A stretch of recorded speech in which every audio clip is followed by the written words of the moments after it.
Kisah haru Julaibib, sahabat Nabi yang buruk rupa tapi jadi rebutan bidadari.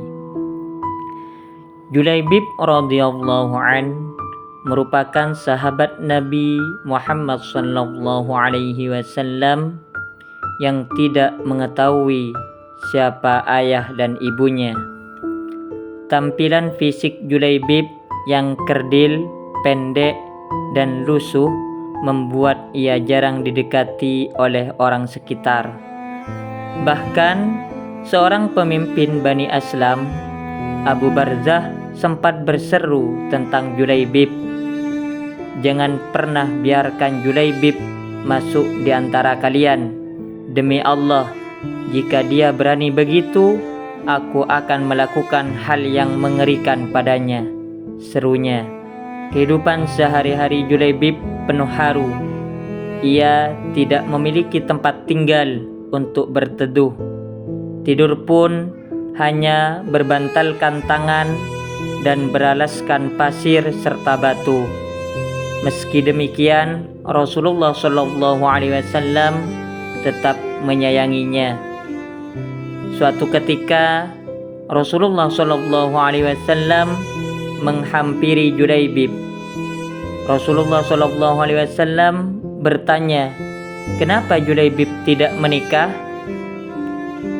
Siapakah orangnya yang mau menikahkan putrinya dengan diriku ini, ya Rasulullah?"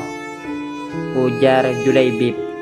Selama 3 kali dalam 3 hari berturut-turut, Rasulullah Shallallahu Alaihi Wasallam bertanya hal yang sama kepada Julaibib, hingga akhirnya Rasulullah Shallallahu Alaihi Wasallam membawa Julaibib ke rumah sahabat Ansor.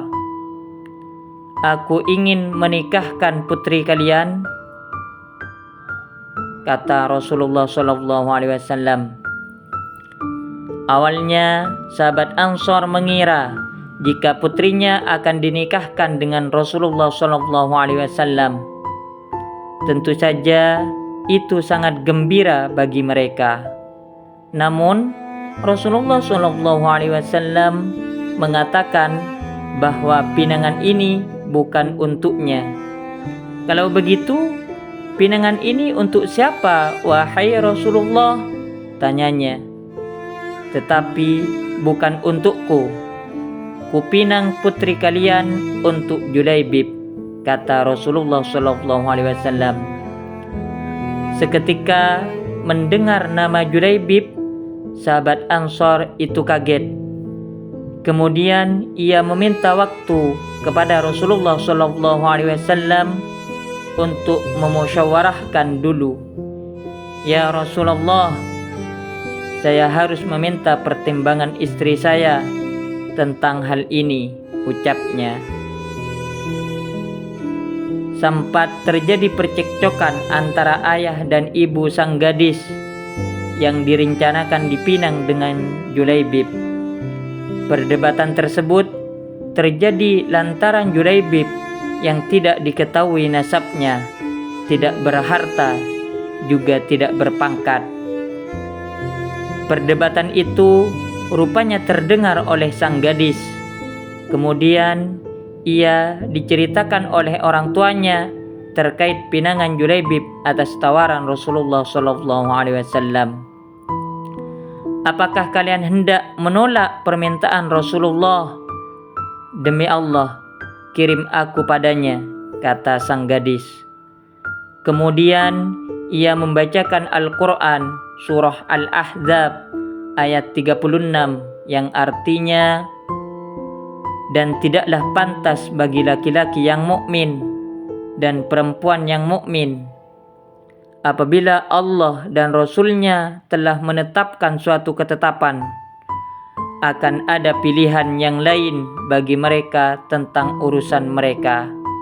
Dan barang siapa mendurhakai Allah dan Rasul-Nya, maka sungguh dia telah tersesat dengan kesesatan yang nyata." Gadis itu menemui Rasulullah Shallallahu Alaihi Wasallam.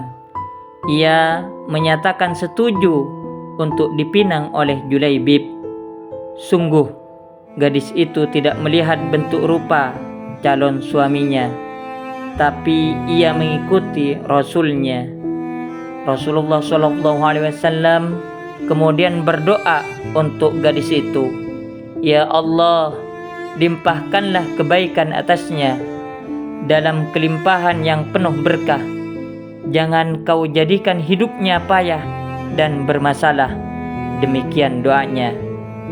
Namun Julaibib tak sempat dinikahkan dengan gadis itu. Ia gugur di jalan Allah dalam sebuah pertempuran. Sebab kala itu Rasulullah SAW memerintahkan kepada kaum muslimin untuk berjihad di jalan Allah. Rupanya Julaibib sudah merindukan syahid di medan perang. Di dunia memang belum sempat memperistri wanita solehah, tapi kehadirannya sudah dinantikan oleh bidadari surga. Sementara itu, gadis yang ditinggal oleh calon suaminya menjadi orang kaya di kalangan kaum Ansor. Tentu saja ini tidak terlepas dari doa Rasulullah SAW yang pernah diucapkan untuk gadis itu.